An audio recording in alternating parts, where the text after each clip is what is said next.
Actually इसके एक लड़के की जरूरत, इनको लोकल में मेरे जैसे एक लड़के की जरूरत इसलिए थी कि लोकलाइड है, इसके पास बहुत सारे कांटेक्ट हैं, फर्जी एडमिशन कराते भी थे। ये खुद रैकेट चलाते थे, रैकेटियर, दलाल। वहाँ दीपक यादव, डॉक्टर दीपक यादव, जो अभी कोर्ट ने उनको साक्ष्य के अभाव में बरी कर दिया। साक्ष्य के अभाव में कैसे कि जो जांचें लैब को करनी चाहिए थी, जो रिपोर्टें लैब को करानी चाहिए, वो लैब ने नहीं कराई। जो स्टेट की लैब ने रिपोर्टें कराई, स्टेट की लैब की इंटीग्रिटी अपने आप में डाउटफुल। मतलब आप समझिए, आपका और मेरा फोटो अगर मैच करने के लिए दिया जाए तो क्या दुनिया की कोई लैब कह सकती है दोनों फोटो एक ही हैं? लेकिन मध्य प्रदेश की सरकार की लैब आपके और मेरे फोटो को भी कह देगी दोनों एक ही हैं, अगर आप पैसा देंगे तो। सागर FSL गवर्नमेंट की लैब। तो ऐसा ही व्यापम के केसों में हुआ।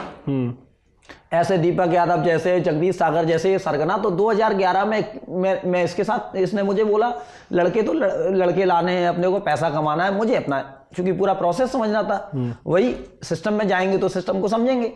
मैं इसके साथ पहली बार भोपाल गया बाई रोड।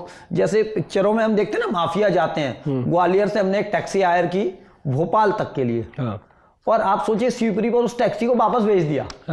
शिवपुरी से गुना के लिए दूसरी गाड़ी हमको लेने आई। अरे वाह। गुना पर वो दूसरी गाड़ी वापस हो गई।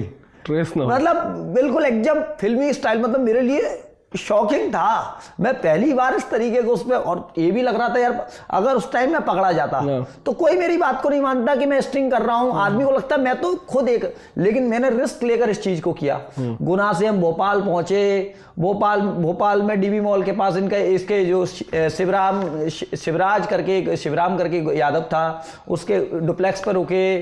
फिर रात को जो 2000 जो PMT का पेपर आना था वो हमारे पास पहले से था। संगम रेडियोज वाले का, जो भोपाल का एक फेमस रेडियोज है संगम रेडियोज, उसका लड़का, उसके लड़के को पेपर मेरे सामने दिया गया पेपर आने के पहले।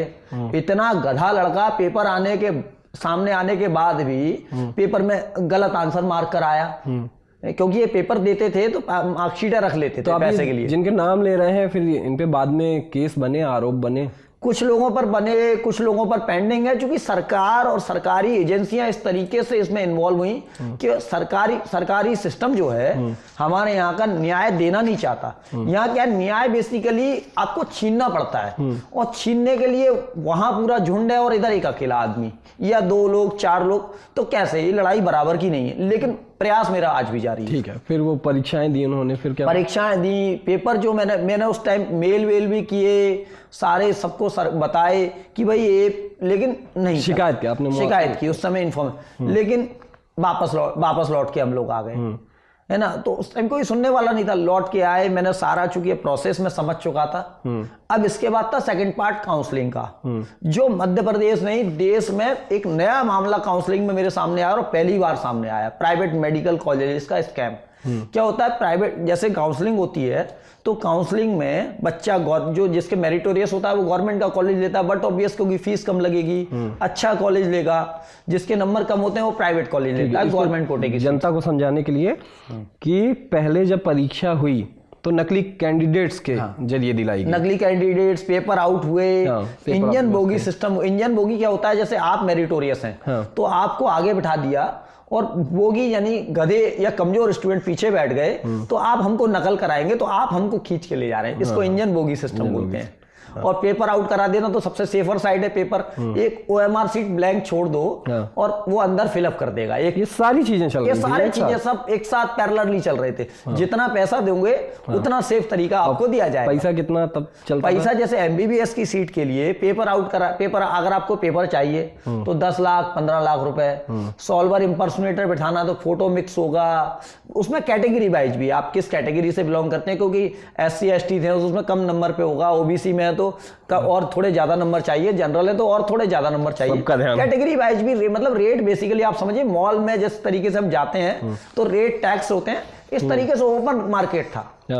तो ये सिर्फ मेडिकल नहीं और अन्य परीक्षाओं में मेडिकल, इंजीनियरिंग, कुल मिला के जो भी 28 तरीके के एग्जामिनेशन व्यापम कराता है, सारे एग्जामिनेशन में धांधली ओपनली चल रही थी। उसके बाद जब काउंसलिंग में मैं पहुंचा तो वहां एक बंदा मिला, जयप्रकाश वकील, जो ग्वालियर के GR मेडिकल कॉलेज में 2010 बैच का स्टूडेंट था। मतलब ब्रजेंद्र रघुवंशी जिसके साथ मैं हूं उसका जूनियर। तो वो ऐसे पता लगा, वो आया, चूंकि जूनियर ने नमस्ते किया तो वो ब्रजेंद्र ने परिचय कराया, ये अपना जूनियर है। तो मैंने कहा ये जूनियर ये भी क्या पकड़ गया फर्जीवाड़े? मैंने कहा ये तो जूनियर है तो मतलब मेडिकल कॉलेज में पढ़ रहा होगा, ये कैसे काउंसलिंग में? बोले नहीं पकड़ा नहीं है, ये काउंसलिंग में आया है। मैंने कहा काउंसलिंग में क्यों भाई, ये तो पहले से मेडिकल कॉलेज। मैंने कहा अच्छा ग्वालियर से कोई अच्छा मेडिकल कॉलेज ले रहा होगा। अरे यार आशीष भाई समझो तो रुको। मैंने कहा ठीक है। तो काउंसलिंग में पहुंचा, वो काउंसलिंग में उसने चिरायू मेडिकल कॉलेज उठाया। मैंने कहा यार चिरायू मेडिकल कॉलेज अपने मेडिकल कॉलेज से अच्छा है। बोले नहीं ये क्या है, इसने एग्जाम दिया, एग्जाम देने के बाद चिरायू मेडिकल कॉलेज की सीट लॉक कर दी, डॉक्यूमेंट वहां से प्रोफेसर और टीचर से और बाबू से मिलकर ले आया, जबकि इलीगली जो लीगली नहीं मिल सकते थे क्योंकि वहां बाउंड है। हाँ। अब ये सीट लॉक हो गई। बोले काउंसलिंग लास्ट डे जो ज्वाइनिंग होगा कॉलेज का, उस डे को ये जाके वहां लेटर दे देगा कि मैं फाइनेंशियली वीक हूँ, पैसे देने में अक्षम हूँ, परिवार में ये समस्या है, तो मैं सीट एडमिशन नहीं लेना चाहता। हाँ। तो मैंने कहा इससे क्या होगा?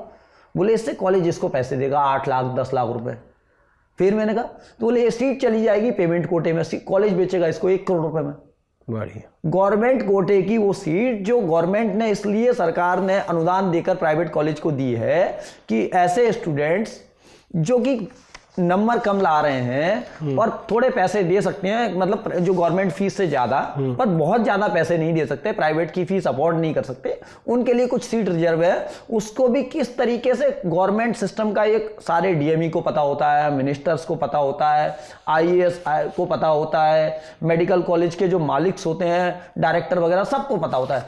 देश में पहली एफआईआर मैंने कराई इस मामले की कि किस तरीके से सीट कैंसिलेशन होता है। हाँ। तो ये 2 जगह रिकॉर्ड में नाम नहीं जाता था उनका जब वो एडमिशन लेके रखा है एक जगह उन्होंने? नहीं एक्चुअली वो उसको क्रॉस चेक ही नहीं करते थे ना। आपने वो तो दूसरे बैच में ले रखा है, क्रॉस चेक करने ही नहीं, जबकि वैसे कहते हैं आधार कार्ड, बायोमेट्रिक, आप समझिए इतने सारे तामझाम।